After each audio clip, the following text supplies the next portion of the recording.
YoMoney, leader français de la gestion d'épargne en ligne, présente Sud Radio, Osez investir, Thomas Binet. Et maintenant qu'on a gagné beaucoup d'argent, on va essayer de le faire fructifier au programme ce matin, Thomas. Eh bien Jean-Marie, on va vérifier si changer de banque c'est si compliqué que cela. On le laisse souvent entendre, on va y répondre dans un instant. Comment générer plus de revenus? Comment être libre de choisir ce que l'on veut faire ou ne pas faire? Comment apprendre à gérer son argent? Notre grand invité, Alexandre Lacharme, entrepreneur et auteur de Construis ta liberté financière aux éditions Erol, va nous apporter sa vision sur les bonnes pratiques en finances personnelles. Et on finira avec Guy Marty, notre expert en gestion de patrimoine, qui va nous parler d'un nouveau mot, pléonasme. Ah, c'est pas mal ça, allez, mais tout de suite on explique quelque chose. Sud Radio, Osez investir, le conseil de la semaine. Thomas, je souhaite changer de banque car elle ne me convient plus. Est-ce que c'est simple ou c'est un casse-tête? En principe, c'est simple, Jean-Marie, car autrefois, il fallait prévenir son employeur, transférer tous ses virements, vérifier que les prélèvements suivaient.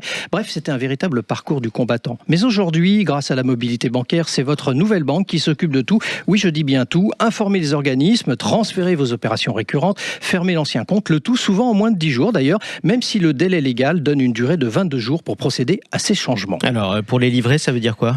Pour les livrets, ça se complique un peu. En revanche, c'est les livrets A, les livrets de développement durable et solidaire, les livrets d'épargne populaire et le livret jeune. Le transfert de banque à banque n'est pas possible comme tel. Du coup, il vous faudra les fermer et en ouvrir de nouveau dans votre nouvelle banque. Le délai peut prendre jusqu'à 2 mois. Effectivement. Et s'il y a aussi des PEA, des plans d'épargne en action? Oui, ça se corse encore un peu. Il faut absolument le transférer afin de conserver son antériorité fiscale. Pour cela, il vous faut envoyer une lettre recommandée avec accusé de réception à votre ancienne banque.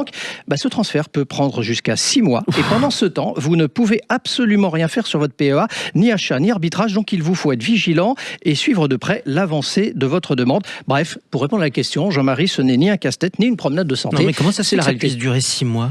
C'est les délais administratifs. Voilà. Bienvenue en France. Allez, tout de suite, on accueille votre invité. Haussmann Executive Search, leader du recrutement sur les métiers de la finance et de l'immobilier, présente Sud Radio, Osez investir, l'invité. On accueille tout de suite Alexandre Lacharme, entrepreneur, investisseur immobilier, business angel aussi. On expliquera ce que ça signifie, même si ça sonne très bien. Il est aussi l'auteur de ce livre que vous avez cité, Construis ta liberté financière. C'est publié chez Erol. Bienvenue à vous sur Sud Radio. Vous êtes l'invité de Thomas Binet. Alexandre Lacharme, c'est quoi selon vous, on va rentrer tout de suite dans le vif du sujet, la liberté financière et comment la différenciez-vous d'ailleurs de la simple indépendance financière? Alors la liberté financière, c'est le fait de pouvoir choisir le déroulé de sa journée, choisir ce qu'on va faire aujourd'hui ou demain. Donc ça c'est important. Après, entre indépendance financière et liberté financière, ça se rejoint, je trouve. Ça se rejoint. Quel est selon vous le premier réflexe que tout auditeur qui nous écoute ce dimanche matin doit avoir pour amorcer son chemin vers la liberté financière? Il y a des étapes, j'imagine. Bien évidemment. Déjà, c'est contrôler ou comprendre ce qu'on dépense et ce qu'on gagne. On se rend compte aujourd'hui que beaucoup de gens ne savent pas combien ils dépensent par mois et pas forcément combien ils gagnent. En général, on a souvent une seule source de revenus, la plupart des gens, le travail principal, mais on ne sait pas combien on dépense, parce qu'on a plein d'abonnements, les abonnements de streaming musicaux, pour regarder des films, etc. Donc en fait, il faut déjà commencer par faire l'inventaire de tout ce qui sort tous les mois, et de pouvoir stopper cette hémorragie qui nous coûte plusieurs dizaines, voire centaines d'euros. Donc ça, c'est déjà la première chose, c'est de clarifier, de nettoyer un peu ses finances personnelles avant même d'investir. Ça, c'est vraiment le prérequis. Alors, dans votre livre que je montre à la caméra pour ceux qui nous suivent sur sudradio.fr, vous utilisez même l'expression faire une feuille de route. Donc, ça veut dire qu'il faut faire une feuille de route de l'ensemble, d'abord des dépenses contraintes, quelque part, j'imagine. Puis après, les dépenses de loisirs. Oui. Et puis après, l'épargne.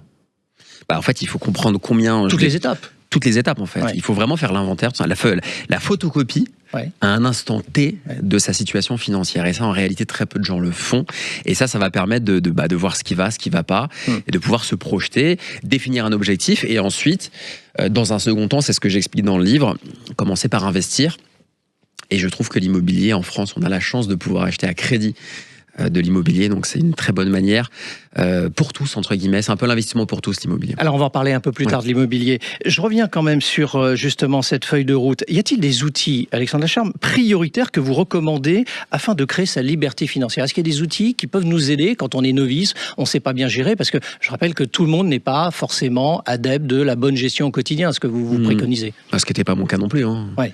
Donc vous êtes parti de là. J'ai une formation, j'ai un bac littéraire, j'ai aucun parent qui m'a expliqué comment ça fonctionnait. aucun parent investisseur, j'avais pas de prérequis familiaux, je suis vraiment quelqu'un de lambda. Et il faut déjà prendre un tableur en fait, soit à la main ou soit avec un tableur à l'ordinateur, et lister ses dépenses tout simplement. Alors tout le monde peut le faire. Vous définissez qu'il y a 3 profils d'investisseurs pour 3 stratégies d'investissement. Bon, des profils assez classiques en tout cas dans leur label, à savoir débutant, intermédiaire, avancé. Bon, c'est parce que vous considérez qu'il faut les classer en 3 catégories aussi simples que celle-là ? Ça permet à tout le monde de s'identifier. Exactement. Ouais. Après, il n'y a pas de catégorie officiellement, mais ça permet à tout le monde de s'identifier. Moi, mon propos, en fait, c'est de dire que tout le monde peut apprendre à gérer ses finances personnelles, reprendre le contrôle de ses finances personnelles, puis investir. En fait, moi, le propos de mon livre, c'est de dire que c'est pas réservé à une élite. Et il y a beaucoup de gens qui s'en sentent pas capables, qui se disent investir, c'est réservé aux riches. Mais bien évidemment que non. Tout le monde peut apprendre à investir, tout le monde peut gérer correctement ses finances personnelles. Et c'est ça ma mission. Est-ce qu'il ne faut pas dire quand même à ce stade de notre échange que pour bien investir, il faut d'abord maîtriser bien ses charges ? Parce que ce n'est pas toujours dit.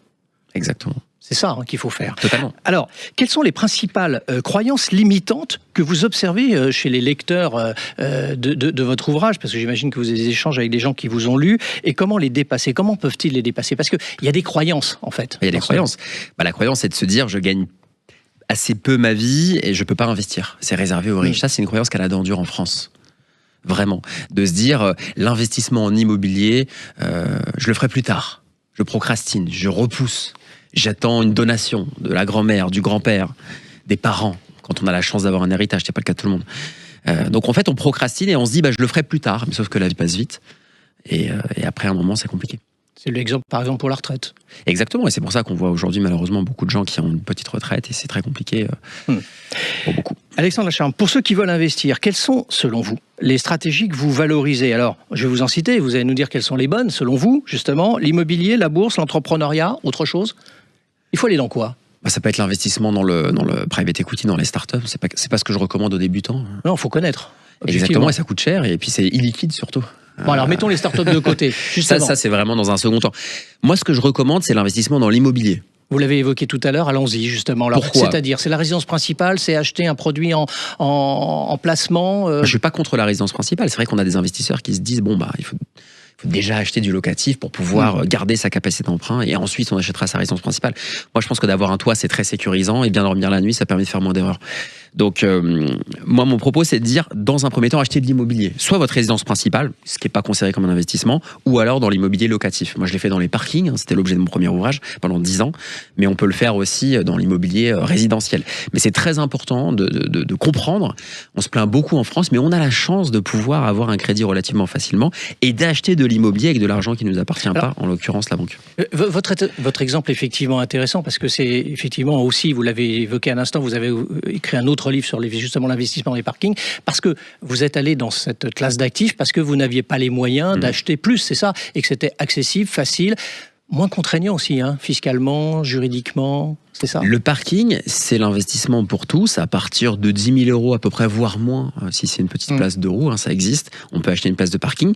La législation est beaucoup plus souple, parce qu'elle est régie par le code civil. Donc vous avez un bail de location bien plus souple, il n'y a pas toutes les contraintes liées au bail d'habitation. Et du coup, ça permet à tout le monde de se lancer. On loue une place de parking, il n'y a rien à détruire, il n'y a pas d'entretien. Donc c'est très flexible et c'est très accessible. Donc c'est pour ça que moi, à l'époque, dès 2013, j'avais choisi le parking. Et je l'ai développé en parallèle d'un emploi de cadre, en fait. Donc du coup, j'avais un job assez bien payé et je pouvais emprunter. Vous avez géré la situation tout en faisant un travail d'investisseur. Donc, moi, ce que je dis aussi dans mon livre, c'est que il ne faut pas opposer en fait l'investisseur et le salarié, par exemple, ou le fonctionnaire. Il faut justement utiliser l'opportunité de pouvoir faire du crédit lorsqu'on est fonctionnaire ou salarié pour pouvoir emprunter. Merci à vous, Alexandre Lacharme. Je vous en prie. Et bravo, je rappelle d'ailleurs que vous êtes l'auteur de ce livre qu'on recommande sur Sud Radio, Construis ta liberté financière, c'est publié chez Erol. Merci. Sud Radio, Osez investir, le coin de l'expert. Le coin de l'expert, c'est Guy Marty ce matin, mon cher Thomas, notre consultant en gestion de patrimoine et fondateur de pierrepapier.fr.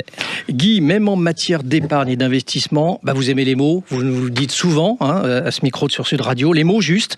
De quoi allez-vous nous parler aujourd'hui précisément ? Eh bien Thomas, j'aimerais protester contre l'usage abusif des pléonasmes dans notre domaine. Alors, pléonasme, qu'est-ce que ça C'est cette figure de style qui consiste à ajouter un second mot quand le premier a déjà tout dit. Par exemple, placement rentable. Oui. Un placement est rentable un peu, beaucoup, à la folie ou pas du tout, mais il y a toujours une rentabilité, sinon c'est pas la peine de parler placement. Donc on peut enlever le mot placement. Alors, un autre exemple. Le mot rentable et il reste placement, J'ai bien pardon. compris. Un autre exemple, Guy? Investissement risqué. Oui, Dès que c'est vous vrai. entrez sur un marché, vous prenez un risque, Par définition. plus ou moins élevé. Oui. Sinon, dans ce cas-là, s'il n'y a pas de risque, il faudrait parler de placement du type livret A ou livret bancaire. Donc on peut enlever le mot risqué. Investissement, c'est très bien. Deuxième exemple. Alors, vous en avez d'autres? Je suis tombé récemment sur un double pléonasme. Oh. Une stratégie gagnante pour l'avenir. Alors, stratégie perdante, je connais pas. Oui. Donc on peut enlever le mot gagnante. Même si ça existe. Pour Ça, c'est un l'avenir. politique qui a dit ça, je suppose. Non, dans un même texte pas. sur les placements. Incroyable. C'est pas dans le livre. Et pour l'avenir, évidemment, une stratégie, c'est pas pour le passé. Donc on peut enlever aussi pour l'avenir. Donc il reste stratégie, c'est très bien. Bon, c'est bien, ça nettoie ce matin. Vous simplifiez le vocabulaire. Hein. Eh oui. En fait, il est préférable de parler sobrement. C'est le prix à payer pour penser clairement et donc pour réussir ses investissements. Merci Guy. Et puis plus vous maîtrisez de vocabulaire, moins vous avez besoin de mots différents pour exprimer une idée précisément. Merci beaucoup Guy Marty. Merci à vous Thomas Binet. On vous Merci, retrouve Jean-Marie. dimanche prochain et puis toute la semaine dans la soirée d'ailleurs pour les essentiels. À bientôt. Merci à vous. Sud Radio, Osez investir, Thomas Binet. Avec Yomoni, leader français de la gestion d'épargne en ligne.